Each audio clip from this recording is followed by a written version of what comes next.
جیتے ہیں جو اللہ تبارک و تعالیٰ کی تقدیر پر پوری طرح راضی ہوتے ہیں، اللہ کی رضا پر پوری طرح جن لوگوں کا حضرت خواجہ اجمیر رحمۃ اللہ علیہ کے جو مکتوبات شریف ہیں نا آپ کے، خواجہ قطب الدین صاحب علیہ رحمہ کے نام، ان میں ایک مکتوب میں خواجہ صاحب، میں رات ہی دیکھ رہا تھا، آپ فرمانے لگے بیٹا اللہ کے بندے کی شان پتہ کیا ہے؟ اپنے مرید کی تربیت کرتے ہیں، اس مرید کے جنہوں نے پھر آگے لاکھوں ہزاروں لوگوں کی تربیت کی، کہنے لگے رب کے بندے کی شان یہ ہے کہ اللہ کا بندہ ہر اس بات پہ راضی ہوتا ہے جس پہ اس کا رب راضی ہوتا ہے۔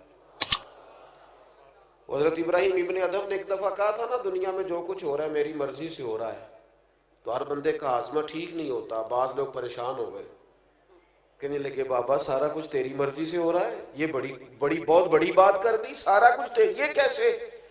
تو آپ فرمانے لگے دراصل میری مرضی وہی ہے جو میرے رب کی مرضی ہے، میں نے اپنی مرضی چھوڑ دی ہے، وہ بات پہلے تھی جب سے اپنی مرضی رب کی مرضی میں فنا کی ہے نا، اب جو ہو رہا ہے میری مرضی سے ہو رہا ہے چونکہ میرے رب کی مرضی سے ہو رہا ہے۔ جب بندہ پہچان لیتا ہے نا کہ یار میرے اندر تو صلاحیت ہے، میں کچھ کر سکتا ہوں، پھر وہ کسی جگہ اپنا وقت نہیں ضائع کرتا، پھر وہ کسی ایسی جگہ کھڑا نظر نہیں آتا جو جگہ اس کے سٹیٹس کے مطابق نہ ہو، پھر وہ صبح سے لے کے شام تک سارا ٹائم بننے سنورنے میں نہیں گزارتا، پھر سادے کپڑوں سے بھی، سادہ طرز زندگی سے بھی، عام لباس سے بھی، جو میسر آ جائے اس سے بھی وہ بڑے بڑے کام کر جاتا ہے۔ آپ جہاں رہتے ہیں، جہاں ابھی بھی گلی سے گاڑی کو گزرنے میں 25 منٹ لگ جاتے ہیں، لیکن یہاں سے فتاوی نوریہ کو گلی گلی پہنچنے میں کوئی منٹ بھی نہیں لگا، وہ پہنچ گیا ہے سب جگہوں پہ، اس لیے کہ جب آپ کا مزاج ہوتا ہے نا کہ مجھے کام کرنا ہے۔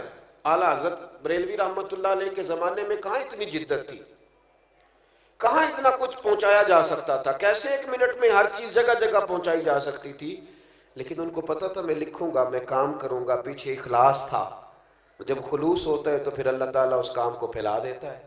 ہم نہ کوئی کام نہیں کر رہے، کوئی ذمہ داری کا احساس نہیں کر رہے، کوئی ڈیوٹی نہیں کر رہے، معاشرہ جب اتنا زیادہ بگڑ جائے تو پھر تو بہت زیادہ ذمہ داری کے احساس کی ضرورت ہوتی ہے، ہم آگے نہیں بڑھنا چاہ رہے۔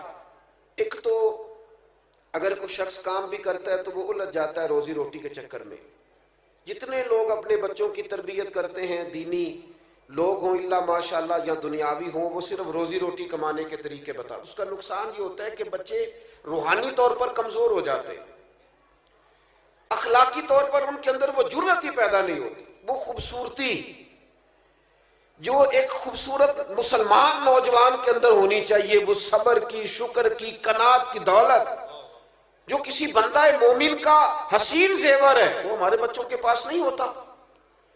یعنی مالدار گھرانے کا بچہ ہے، اسے ساری آسانیاں میسر ہیں، وہ بہترین غذا کھاتا ہے، لیکن صبر ایک منٹ کے لیے بھی نہیں ہے اس کے اندر۔ وہ اگر اسے وقت پہ کھانا نہ ملے تو وہ مہنگا موبائل توڑ دیتا ہے، وہ گھر کا ٹی وی توڑ دیتا ہے، کیوں؟ اس لیے کہ اسے سارا کچھ سکھایا گیا ہے، صبر، قناعت اور حوصلہ۔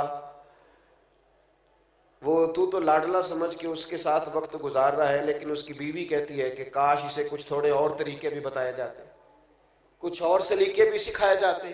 دنیا میں سب سے زیادہ پیار رسول کریم علیہ السلام نے کیا ہے اپنی شہزادیوں کے ساتھ، اور سیدہ پاک چھوٹی تھیں تو سب سے زیادہ محبت حضرت فاطمہ الزہرا کے ساتھ فرمائی ہے۔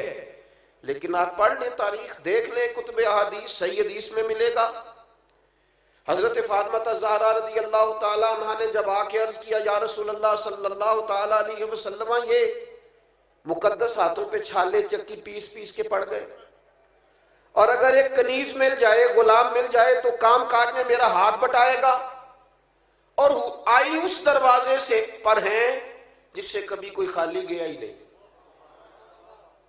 یا رسول اللہ صلی اللہ تعالیٰ علیہ وسلم غلام مل جائے تو قریب نے کیا جواب دیا؟ فرمایا غلام تو ہیں پر مدینے کے غریبوں کے لیے رکھے گئے ہیں، آپ کو تحفہ دیتے ہیں۔ یا رسول اللہ فرمائیے، فرمایا 33 بار سبحان اللہ پڑھا کریں۔ صحیح بتاؤ، صحیح ابا جی کا حق نہیں بنتا بیٹی کو وظیفہ بتانے کا، اماں کا حق نہیں بنتا انہیں وظیفے پہ لگانے کا؟ کیا ان کی ذمہ داریوں میں یہ شامل نہیں ہے کہ ان کو کسی روحانی کام لگایا جائے؟ کبھی کبھی کہیں پتر دل بڑا کرتا ہے مجھے درود تاج تو سنا. کبھی طبیعت کیا ہمارے ذمے نہیں لگایا تھا حضور نے کہ اپنی اولاد کو میری محبت سکھانا، میری اولاد کی محبت سکھانا، قرآن پاک کی تعلیم سکھانا. رسول کریم علیہ السلام نے کہا فاطمہ 33 بار سبحان اللہ پڑھا کریں، 33 بار الحمدللہ پڑھا کریں، 34 بار اللہ اکبر کہا کریں. جب بھی تسبیح ختم ہوگی اللہ غلام آزاد کرنے کا ثواب عطا کرے گا. روحانی تربیت، روحانی. اللہ کے محبوب علیہ السلام نے فرمایا کسی شخص نے اپنے اولاد کو سب سے بہترین تحفہ یہ دیا ہے کہ اسے اچھا ادب سکھا دیا، اس کے اخلاق میں، کردار میں حسن پیدا کر دیا. اس بچے کو ملنے کے بعد لوگوں کو محسوس ہوتا ہے کہ یہ شاہکار ہے کسی کی تربیت کا. عزیز دوستو، اپنے آپ کو بابرکت بافیض بنایا جائے، کام لیا جائے.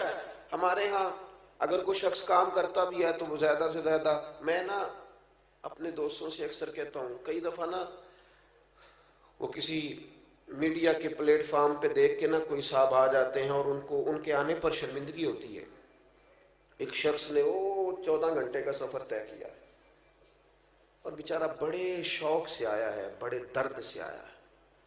اور کئی لوگ انہوں نے کہیں کیمرے کے پیچھے دیکھا ہے لیکن اچانک ان کی نظر پڑی تو پھر شدت یوں ہے کہ ان کی آنکھوں میں آنسو بھی آ گئے. تو میں کہتا ہوں یار یہ مجھے کیا سمجھ کے آیا بھلا.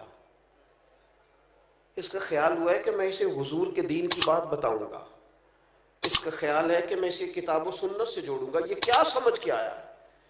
کتنا بڑا اس نے مجھے درجہ دیا ہے. یہ سمجھتا ہے کہ میں حضور کے منبر اور مصلی والا آدمی ہوں. کتنی بڑی سوچ لے کے آیا ہے. اور پھر یہ میری بڑی چھوٹی حرکت نہیں کہ میں پہلے دیکھوں کہ اس کے ہاتھ میں شافر کتنے ہیں.